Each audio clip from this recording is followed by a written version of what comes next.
I've always compared my experience being a person of color to riding a roller coaster. You know, when you're climbing to the top, slowly anticipating the minute you go over that first hill, the adrenaline causes your mouth to go dry. You find yourself literally gripping the safety bar until your knuckles are white. Stomach is in your throat as you whip and turn on the tracks of the coaster.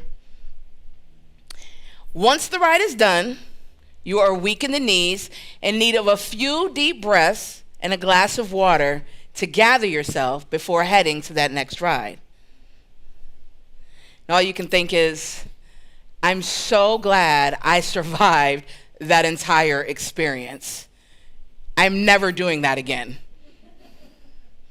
Well,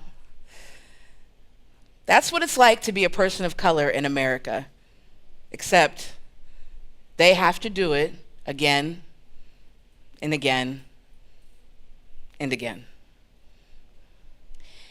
Every day worried that your loved ones will not make it home safe at the end of the night. Anxious and filled with anxiety anytime the police pull up behind, beside, in front of, 10 feet down the way, in front of a person of color while driving. Exhausted from constantly reliving generational trauma via television, social media, and movies. Leaning into faith daily rather than feeding into the fear that what has become the Black experience in this country will never change, rather get worse with each passing generation.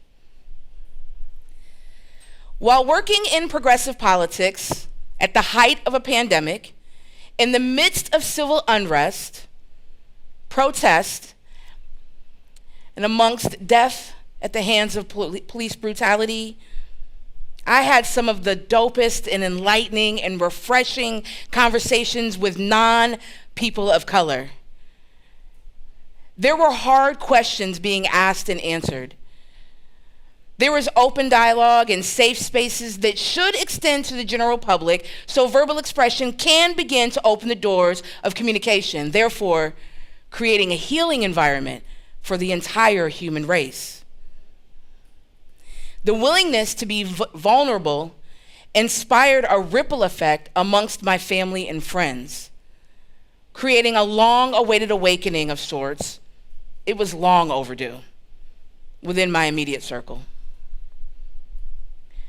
While sharing experiences with various people who felt safe enough and comfortable enough to ask, I would often offer a personal experience in order to help non-people of color understand the very basic dynamics of white supremacy.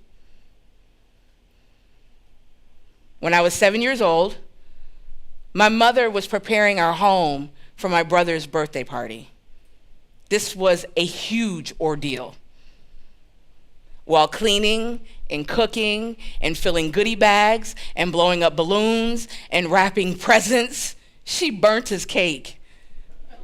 Also, a huge deal. With just enough time to make another, she packed us up in her 1972 Dodge Dart and headed to the next corner store.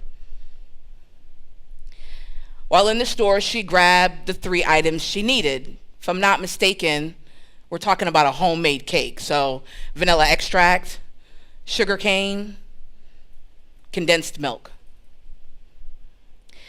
While walking to the front counter, the clerk had his back to us. When he turned around, he looked at my brother and I, and then looked at my mother and told her she was not welcome in his store. She was stunned. It took her about 10 seconds to register what he was saying to her and why.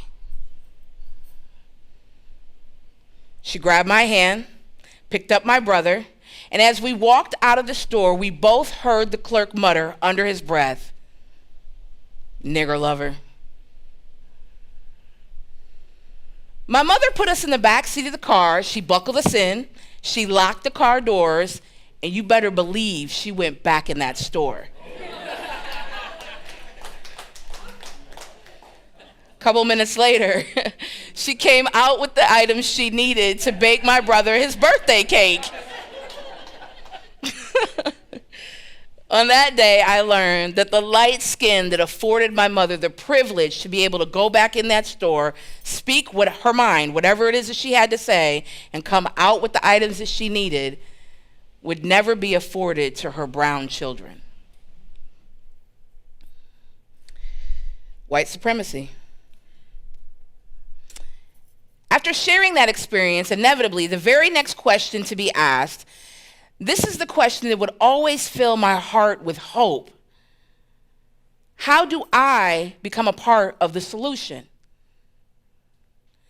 And although I am extremely grateful for the experiences lived and the opportunity to help non-people of color understand the plight that people of color live with daily, allow me tonight to be transparent with you all and tell you that people of color are tired of discussing issues that have caused divide for centuries.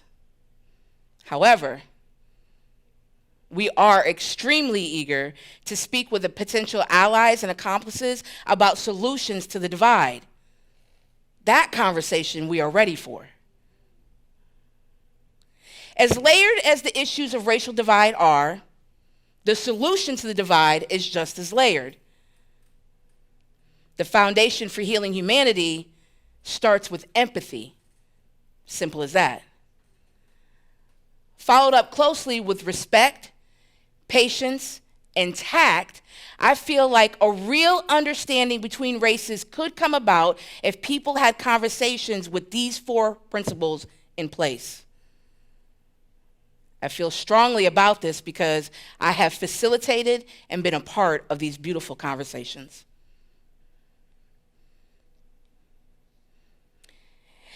As disturbing as it was to witness a man die a slow death, be humiliated, treated as an animal, and called out for his mother, that man's death was not in vain. Shortly thereafter, across the world, we witnessed people of all races come together to protest what was clearly the most heinous act of disregard for the human race we've seen in a very long time.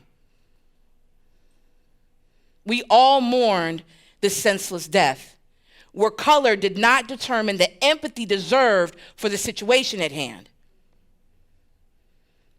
People of all walks of life imagine if it had been their father, their uncle, their son, their cousin, their friend, dying from a knee to the neck for 8 minutes and 46 seconds.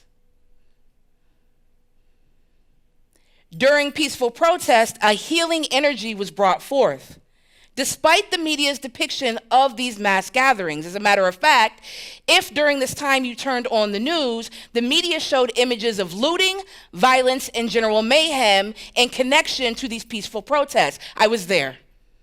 I'm going to tell you that was not accurate. To be there was an experience like none other.